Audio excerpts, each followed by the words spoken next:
그동안 추석 연휴 잘 지내셨어요?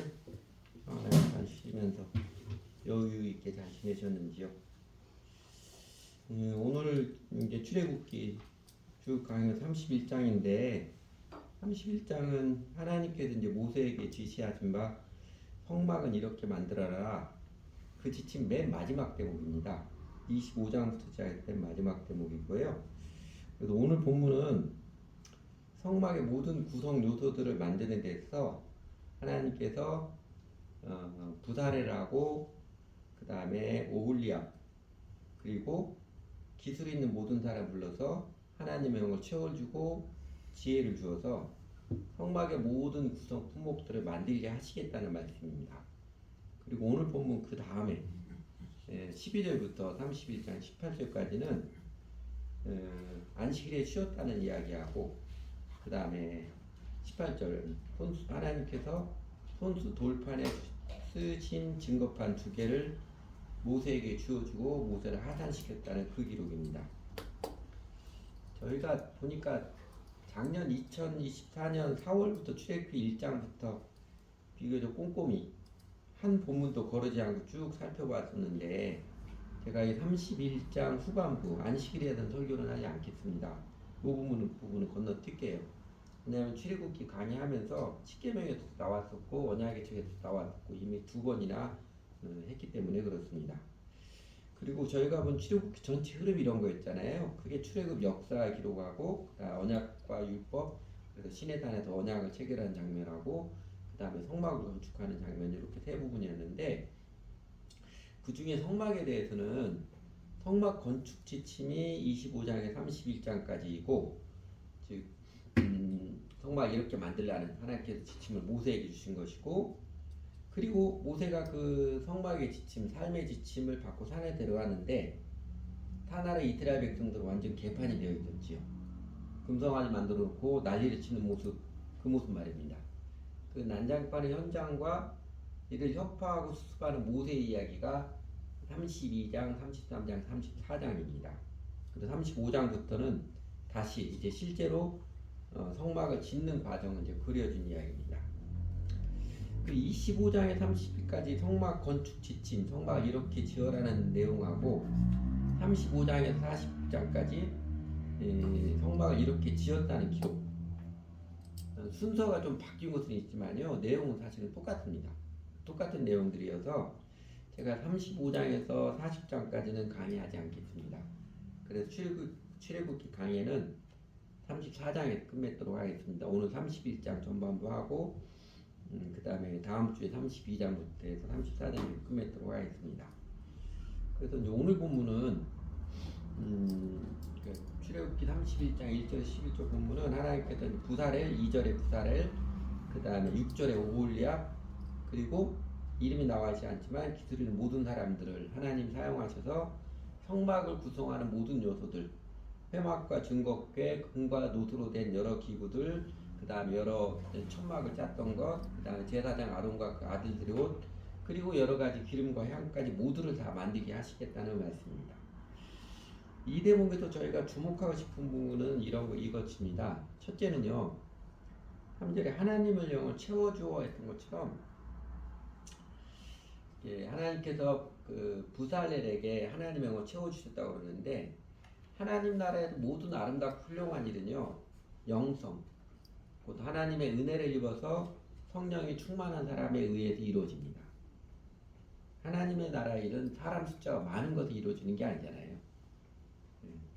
하나님의 은혜를 입어서 성령이 충만한 사람이 이루어집니다. 그리고 두 번째 주목해보고 싶은 것은 사람들이 온갖 기들을 갖추게 하겠다 그러는데 이건 점점 더 능숙해졌다는 뜻으로 이는 연습, 훈련을 통해서 좋은 자질이 쓸모있는 실력으로 준비되었음을 가르쳐주는 한 어구입니다. 그리고 세 번째로는 4절과 5절에 그가 여러 가지를 생각하여 온갖 기술을 발휘했다고 그러는데 잘 훈련된 실력을 창의적인 지혜로서 잘 발휘해서 이를 탁월하게 해냈음을 알게 해줍니다. 이렇게 이제 부사렐과 오홀리압 그리고 기술 있는 모든 사람들은 영성, 훈련된 기술, 그 다음에 창의력을 발휘해서 당대의 하나님이 성막을 지었습니다. 오늘날 하나님의 일, 하나님 나라의 운동을 하는 데에도 착하고 순진한 마음만 가지고는 되지 않습니다. 착하고 좋은 마음으로 복음을 받아들이는 것은 당연히 우선적인 필요 조건이지만 거기에 영성과 훈련 그리고 창의적인 지혜가 준비된 사람, 성숙한 사람, 탁월한 사람을 통해서 하나님 나라는 이루어져 갑니다. 사실 착하고 좋은 마음으로 복음, 하나님 나라의 도를 받아들이는 사람은요, 그 착하고 좋은 마음 받는 사람은 맹하니 게을러 터진 사람이 아니고요. 하나님의 말씀 자체가 헌신과 열정과 훈련과 정신을 도전하는지라 정작 착하고 좋은 마음의 사람은 영성, 훈련, 지혜 모든 영역에서 연단을 받고 부지런히 훈련을 받기를 즐거워하는 사람입니다. 그래서 성령을 받은 사람, 예수를 주님 믿어서 성령이 제일의 증거가 열정이지요. 열정입니다. 신학자들 중에는요, 그 부활하신 예수님께서 3년 반 동안 함께 살면서 가르쳐줬던 그 12제자들, 그 12제자들 외에 왜 하필 사도 바울을 사용하셨을까? 그 사도 바울을 12제자보다도 더 역동적으로 사용하신 데에는 바울이 지녔던 천부적인 자질과 그 다음에 학자로서 그가 집중력 있는 연구의 태도 그리고 꾸준한 훈련을 통하여 탁월한 변증가임 또 교사로서 준비되었기 때문이라는 해석을 합니다. 그 해석에 일리가 있는 해석이라고 받아들여집니다. 하나님의 일은 무대포로 하는 게 아닙니다. 열망만 있다고 되는 게 아닙니다. 하나님께서는 준비되지 않은 사람을 사용하시지 않습니다. 영성, 훈련된 자질, 창의적 지혜로 준비된 자, 성숙한 자를 사용하셔서 하나님께서는 하나님 나라를 이루어 가십니다. 그 시내산 아래 이스라엘 공동체는 그 하나님의 일이 성막을 짓는 일, 가시적으로 단순하게 확 구분이 되었지만 오늘날 하나님의 나라 일, 그 다음에 하나님의 일, 하나님의 운동은 정말 다양하고 많습니다. 목사가 되고 선교사가 되는 것만이 하나님 일이 아니고요. 목사, 선교사 타이틀이 있지만 하나님을 하나도 아는 사람도 꽤 많더라고요. 직업의 종류만큼 하나님 일도 그렇게 다양합니다. 세상의 모든 영역에 하나님의 통치를 실현하는 게 그게 하나님 일이니까 세상의 모든 일에서 하나님의 통치를 실현하는 사람들은 다 하나님 일을 하는 사람들입니다. 그러므로 그리스도인 우리 모두는 직업적 소명을 받은 사람이지요. 내 직업에 의해서 내 하는 일에 의해서 하나님의 정의와 사랑과 평화의 통치가 이루어지게 하는 그 부르심을 받는 사람, 특권과 사명을 함께 받은 사람입니다. 그러므로 우리들의 일, 직업적 소명에서 부살렐, 오홀리압, 또 기술 있는 사람처럼 하나님께 쓰임받는 준비된 사람, 연단된 사람, 탁월한 사람이 되기를 사모하며 힘쓰는 것이 우리가 마땅히 할 도리입니다. 그러니까 경영인이든 노동자이든 자영업자이든 또 목회자이든 뭐 엔지니어든 농부든 전업주부이든 내 일에서 잘 준비되어서 하나님께 쓰임받는 사람, 하나님의 나라에 기여를 하는 사람이 되기를 열망하면서 연단받기를 힘쓰는 게 우리 그리스도인의 합당한 도리라 얘기입니다. 그리고 그게 우리들 자신에게는요, 일하는 기쁨, 삶의 행복과 만족을 넉넉히 안겨줄 뿐만 아니라 더 나아가서 내 작은 인생도 하나님 나라에 기여하는 영광스러운 즐거움도 누리게 하여 줍니다. 그래도 오늘 설교 제목을 자신의 일에는 명장이 되십시오. 좀 자극적인 표현을 붙였습니다. 명장, 그 분야에서 탁월함을 인정받은 사람을 말합니다.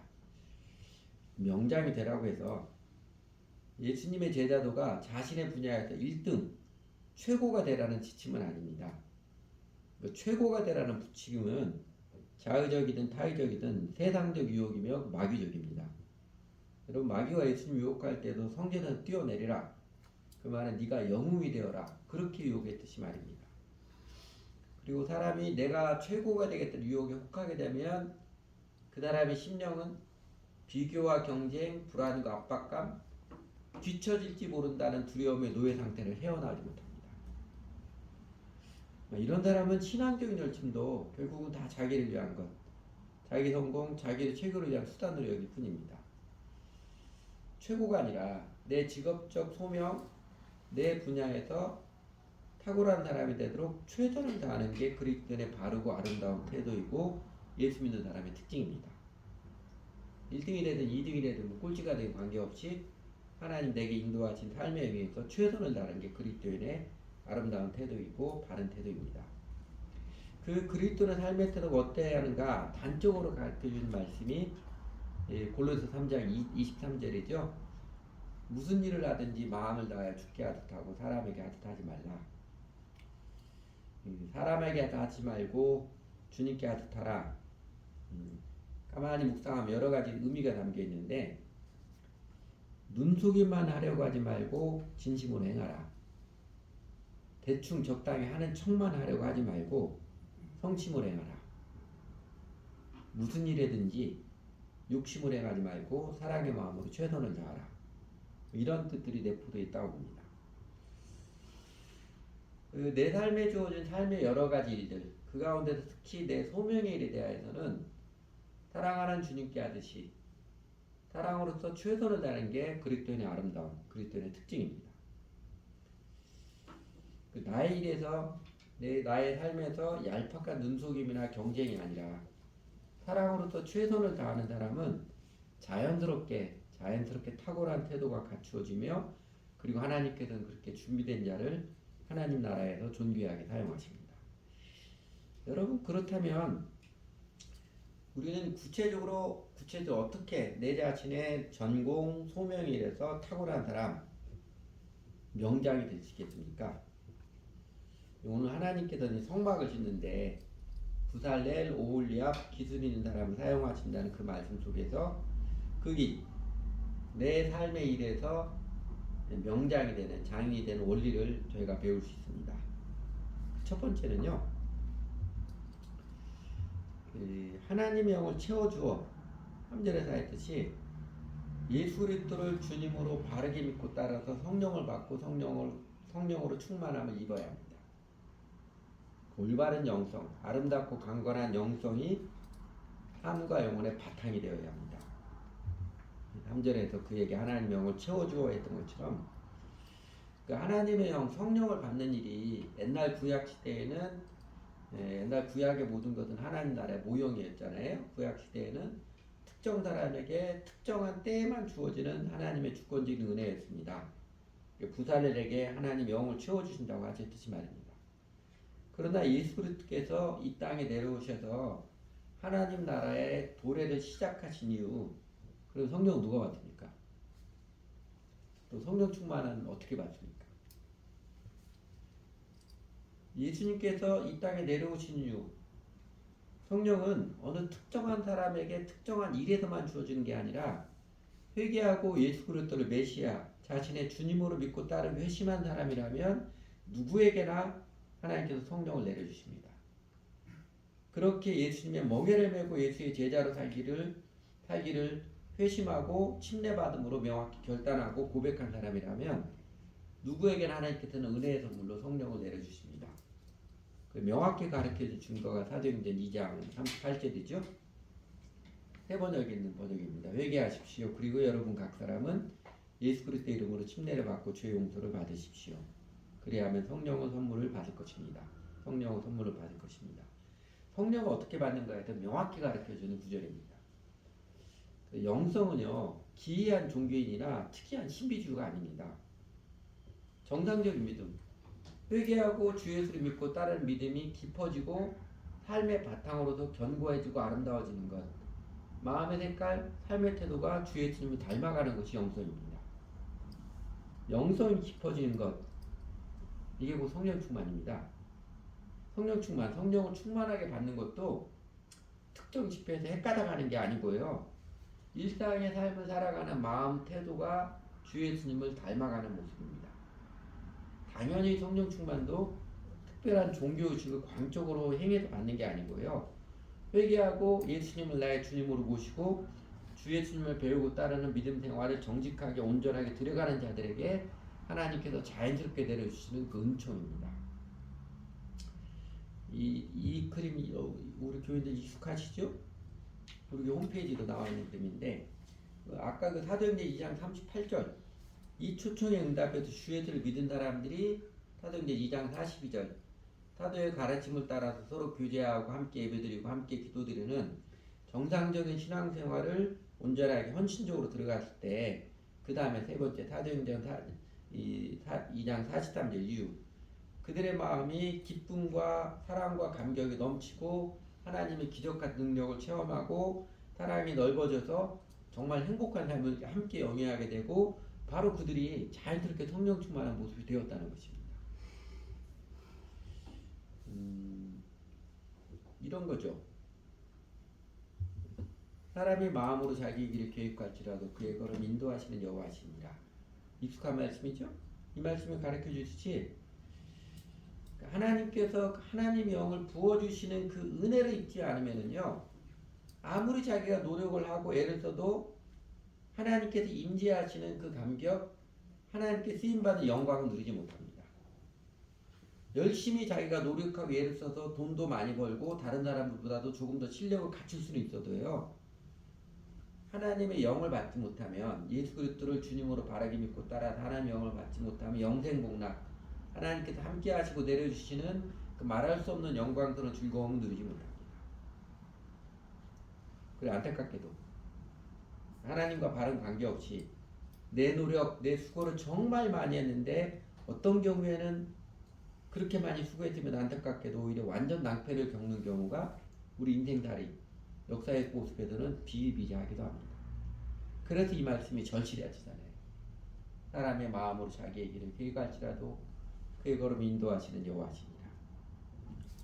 그러므로 회개하고 침례를 받음으로 예수님을 나의 주님으로 관계를 맺는 헌신을 확실히 고백하고 주의 주님을 전심으로 기쁘게 따르고 배워서 성령을 받고 성령으로 충만하게 되는 그 은혜를 누리시기 바랍니다. 맑은 영성을 키우시기 바랍니다. 그게 내 일에서도 하나님의 도우심을 입어서 정말로 아름답고 탁월해지는 제일 중요한 길입니다. 두 번째는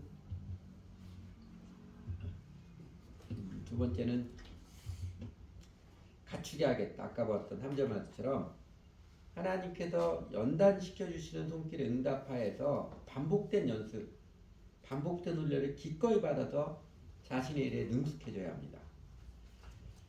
그래야 하나님께서 주신 선천적 자질이 쓸모있는 실력으로 탁월하게 준비됩니다. 그 3절에 갖추게 하겠다. 사실 개역개정에는 이런 뉘앙스의 번역이 없어서 좀 아쉬웠지만, 그래서 제가 여러 번역반들을 찾아봤습니다. 히브리어 성경은 번역의 개연성이 많아서 이렇게 번역해도 되고 저렇게도 번역이 되는데 이런 뉘앙스 충분히 담고 있습니다.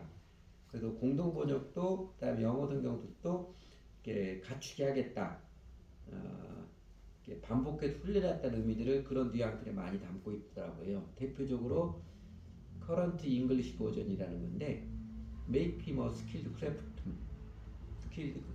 craftsman이라고, 그를 아주 숙달된 장인이 되게 만들었다. 번역의 뜻이 능숙한 장인이 되는 것은요, 단번에 왕창 되는 게 아니고요, 반복 연습, 훈련을 통해서 습득되고 연마됩니다. 그걸 말합니다. 그래서 사실 모든 영역에서 전문가가 단번에 태어나는 일 없지요. 반복 연습, 반복 훈련을 통해서 전문가는 세워집니다. 그래서 대학에서 전공 공부 그렇게 많은 시간 연습시키고 공부시키는 거예요. 그 미국의 리차드 포스터가 말했듯이 훈련은 우리를 자유에 이르게 하는 길입니다. 반복해서 하는 연습, 훈련은 우리를 자유에 이르게 하는, 그 일을 즐기게 하는 길입니다. 제가 오늘 주보일은 제 삶의 이야기, 하찮은 그 밸런스 보드를 타는 일에도 그 타는 즐기는 자유를 누리려면 반복해서 연습하는 과정이 필수적입니다.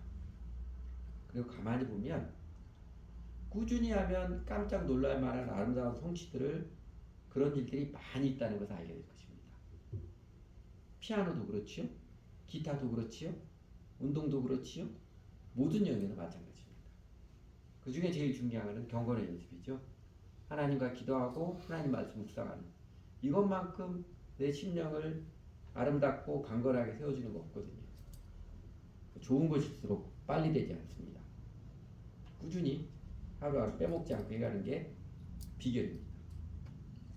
이 교회 다니는 사람들 중에는 하나님의 은혜를 이렇게 공짜 개념으로 잘못 알아서 아무런 준비 없이 자신의 공부 일에서도 그냥 기적이 떨어지길 바라는, 공부 안 하고도 시험 잘 보기를 바란다거나, 심지어 경건 생활에도 반복 연습한 훈련 없이 단박에 성과를 내려는 사람 꽤 있더라고요.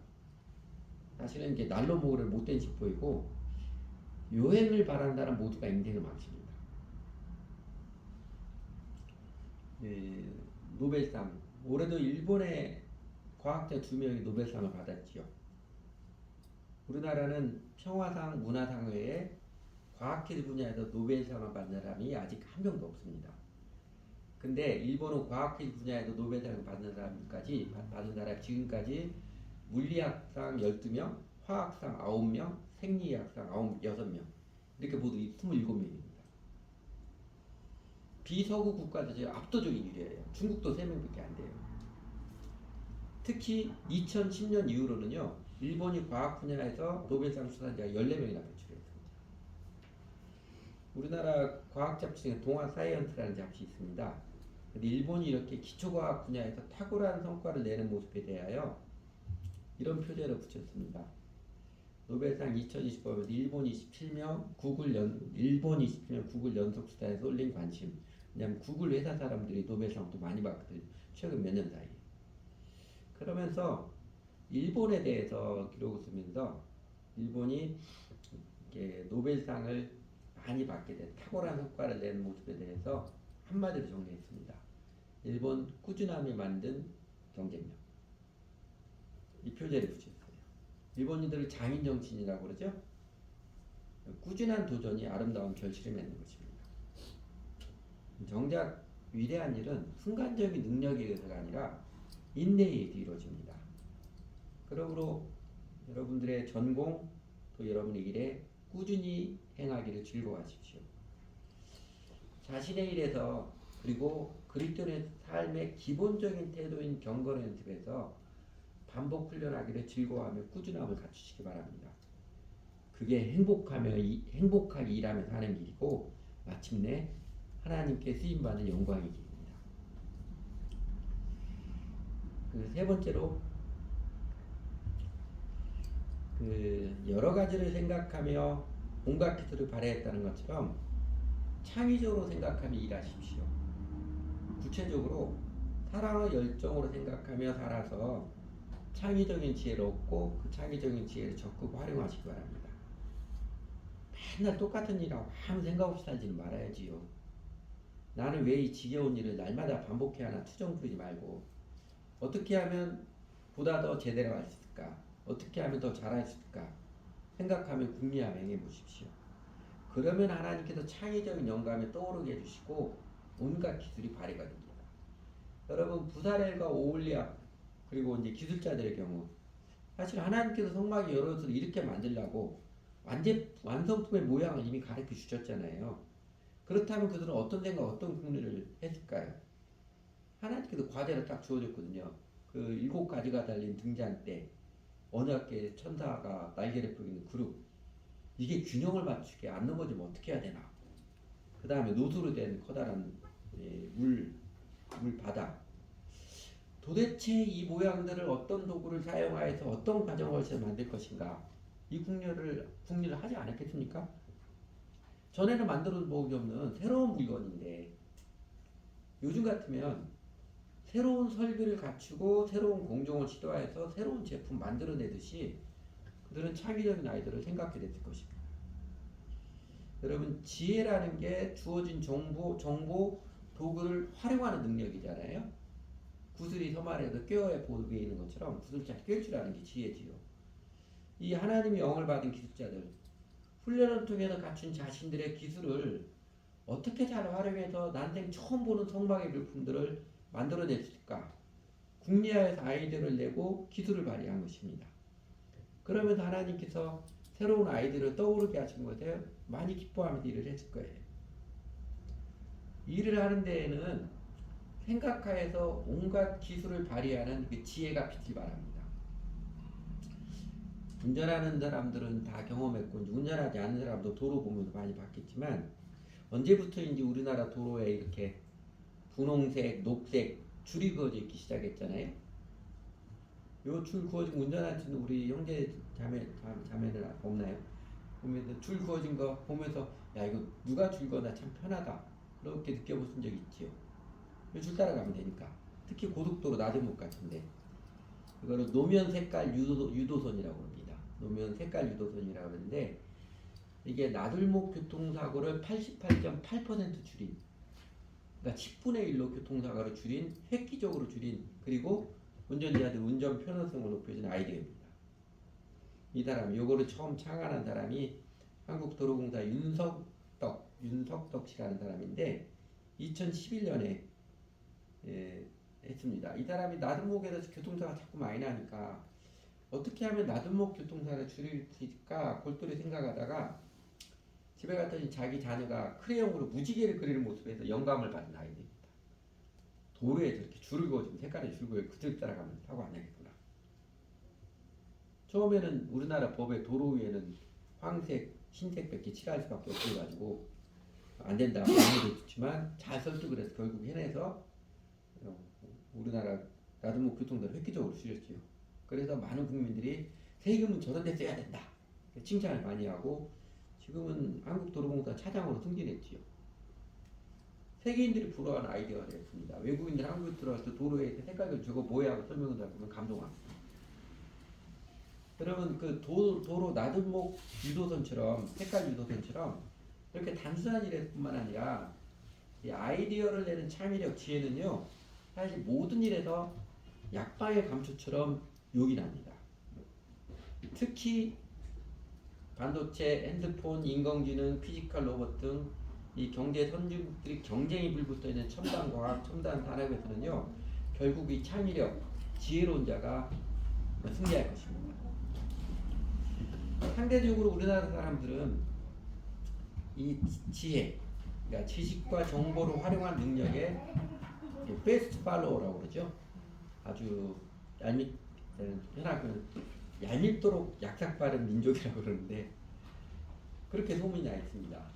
일본 사람들이 우직하게 꾸준하게 오래 인내를 발견한 것을 적극 활용해서 세계 시장에서 떼돈을 버는 이 반도체가 대표적이고요. 우리가 먹는 샤인머스켓 이것도 처음에 일본 사람이 발견한 겁니다. 그다음 세계 시장에 팔아가 돈을 버는 우리나라예요. 그렇고 일본과의 관계에서는 재주는 곰이 부리고 돈은 사람이 버는 일이 우리나라에 꽤 많았습니다. 그러면 여러분 이 창의력, 지혜는 어디서 얻고 배울 수 있을까요? 그러니까 표면적으로 관찰해 보면은요 열정 있는 사람이 지혜를 냅니다. 그 열정이 선한 것이든 악한 것이든 간에 열정 있는 사람이 잔머리든 지혜든 뭔가 꾀를 냅니다. 열정이 없는 사람은 이미 반쯤 죽은 사람이다. 아까 빈센트 반 고흐의 요새 젊은이들 말해 띄원이라고 그러죠. 명언이고요. 그 미국의 그 아나운서 뭐라고 하나요? 아나운서 오프라 윈프리. 성공한 사람과 그렇지 않은 사람 차이는 단 하나, 열정이다. 이렇게 표현했고, 그 다음에 유명한 프리드리 헤겔 철학자도 역사학자도 위대한 업적은 언제나 극심한 열정 없이는 이루어진 적이 없다. 이렇게 표현했습니다. 경쟁에서 이기려는 열정이든 뒤처지지 않으려는 두려움에 쫓기는 열정이든 자기 야망을 위한 열정이든 열심히 있는 사람이 쥐어 짜내듯이 국리를 많이 하게 되고 그리고 결국 아이디어를 얻습니다. 요새 중국이 무섭게 기술개발, 연구개발에 성과를 내는 것은 왜 그런 것 같아요? 중국 사람들이 패권 국가가 되겠다는 야망 열정입니다.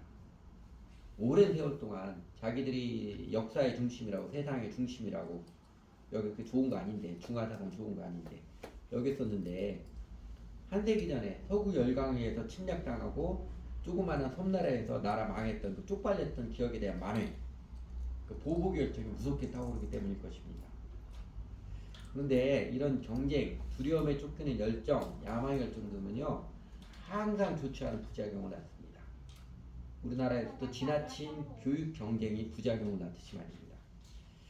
그래도 어쨌든 열정이 있어야 창의적인 지혜를 얻는데 그 열정들 가운데서도 아무런 부작용도 없고 최고로 아름답고 최고의 지혜를 출산하는 열정이 하나 있습니다. 그게 뭐일 것 같아요? 단연 사랑에서 나오는 열정입니다. 사랑의 열정이에요. 자신의 일을 사랑하는 자는 인생에서 단 하루도 일하지 않은 셈이 된다. 이게 무슨 뜻인 것 같아요? 공자간 말입니다. 그 옛날 공자간 말이에요. 그러니까 자신의 일을 사랑하는 자, 자신의 일을 사랑해 즐거이 일하는 자는요, 하루도 일하지 않고 맨날 노는 사람처럼 즐겁고 신나는 인생을 살아간다는 말입니다.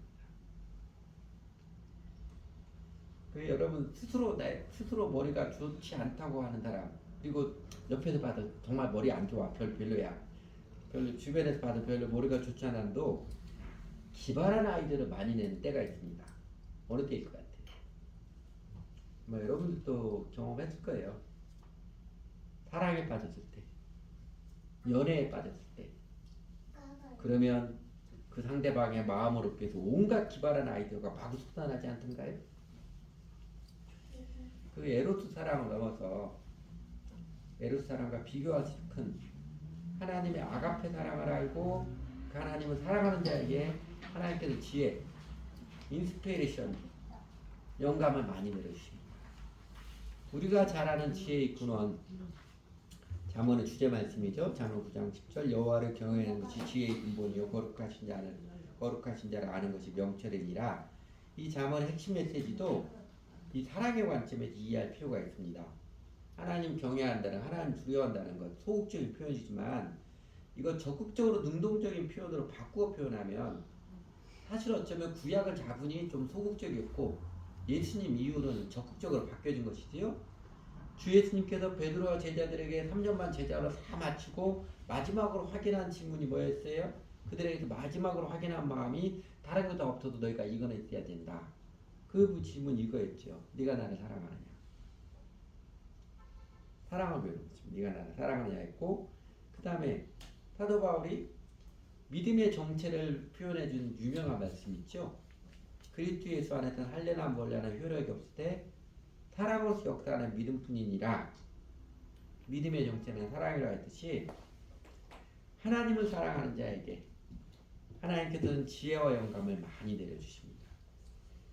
하나님을 경외한다는 것, 신약적 표현을 본다면 하나님을 제일 사랑하는 마음을 말합니다. 그러므로 진짜 탁월한 지혜는 사랑으로 살아가는 사람에게 주어지는 하나님의 은총입니다. 제일 큰 계명이 가르쳐 주었듯이 하나님을 제일 사랑하고 이웃을 사랑하며 살아가는 자에게 하나님께서는 그러니까 무슨 일을 하든지 아름다운 지혜, 창의적인 아이디어를 떠오르게 해주십니다. 그러므로 난 머리가 나쁘다고 자포자기하거나 낙심하지 마시고 십자가에서 죽으시기까지 우리를 사랑하신 예수님, 우리를 정죄하지 않고 우리의 모든 죄를 다 용서해 주시는 주 예수님, 자기 사람들 사랑하실 때 끝까지 사랑하시는 주 예수님의 사랑을 바라보고 기억하고 응답하여서 여러분도 사랑의 열정으로 살아가기를 추구해 보십시오.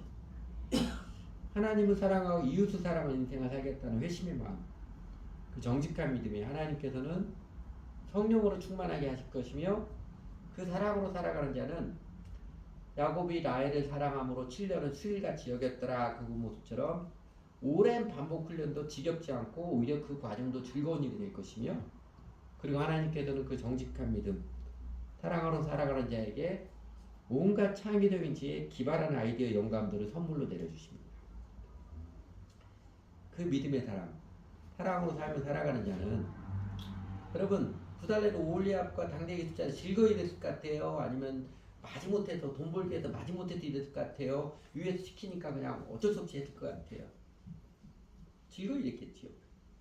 그 믿음의 사람, 사랑으로 살아가는 사람은 구달레 오홀리압이 즐거이 됐던 것이 남들이 보기에는 야 어떻게 저렇게 사냐 참 힘들겠다 그렇게 말도 하지만 정작 자신은 노래하면서 일하고요.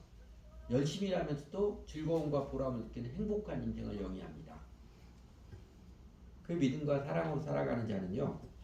내 자신이 연연하지 않아도 어느덧 자신의 일에 탁월한 사람, 명장이 되게 하신 하나님의 은총이 깃든 자신의 모습을 발견합니다. 같이 기도하죠.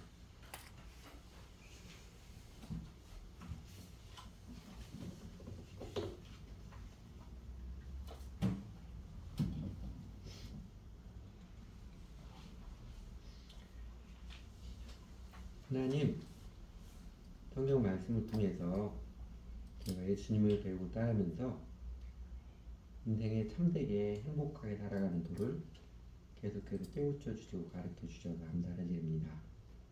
그 가운데서 주 예수님을 바르게 온전히 믿고 따름이 저희 모든 죄를 용서를 받고 우리가 성령을 받고 성령 충만을 받는 기름을 밝히 가르쳐 주셔서 감사를 드립니다. 예수님이 저희들에게도 길이고 진리고 생명이심을 여러 모양을 통해서 가르쳐 주시고 저희가 부족한 모습일지라도 그래도 주 예수님 믿고 따를 때 정말로 예수님께서 우리 생명과 인생의 길이고 진리고 생명이심을 체험하여서 알게 해주셔서 정말 감사를 드립니다.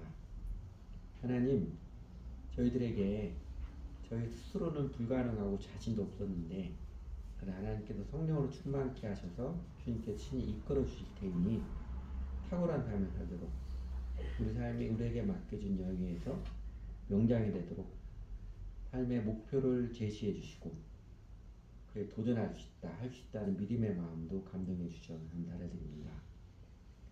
저희가 주님 앞 설 때만은 항상 부족한 저희들 모습에 고개 숙일 수밖에 없지만 그러나 그럼에도 불구하고 예수님의 십자가의 은혜를 위해서 주님을 따르며 살아갈 때 일이 고역이 아니라 일을 즐겁게 하고 기쁘게 할 수 있는 그 은혜를 경험케 하시고 또 저희가 작은 삶일지라도 저희 자신도 하나님께서 하나님 나라에 사용하시는 하나님 나라에 참여하는 은혜임을 알게 해주셔서 감사를 드립니다.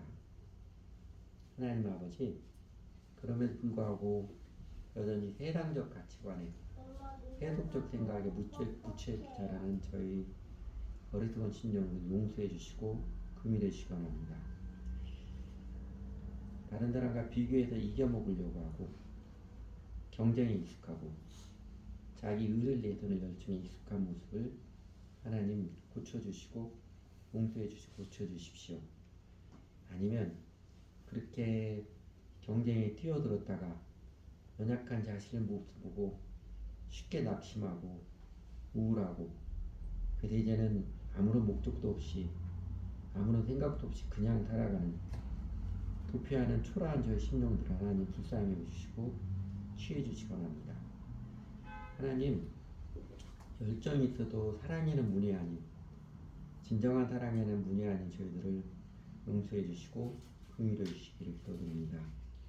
그리고 성령님께서 저희 안에 충만하게 다스려 주시고 임재해 주셔서 새로운 열정들을 사랑의 생명들을 새롭게 일으켜 주셨으면 좋겠습니다.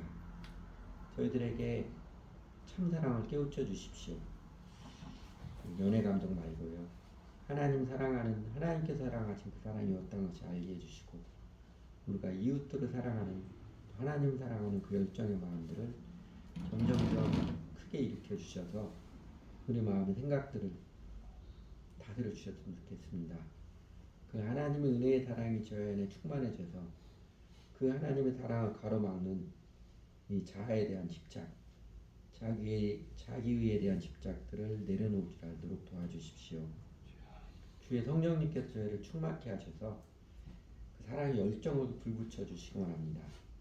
하나님은 정말 사랑하고 이웃을 사랑해요. 그 사랑의 열정을 불붙어서 저희가 사랑의 사람으로 힘있게 살아가기로 합니다. 반복되는 하나님께서 허락하신 삶의 반복되는 훈련을 그 연단도 기쁘게 받아들일 줄 알아서 능숙한 사람이 되도록 하나님 이끌어 주시고 인도해 주십시오.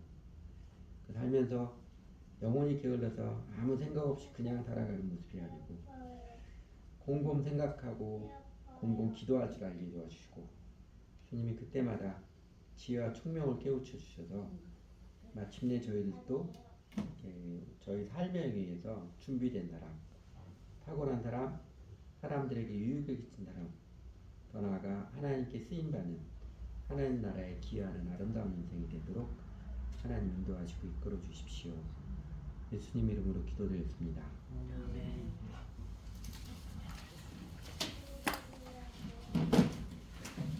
부문 찬송은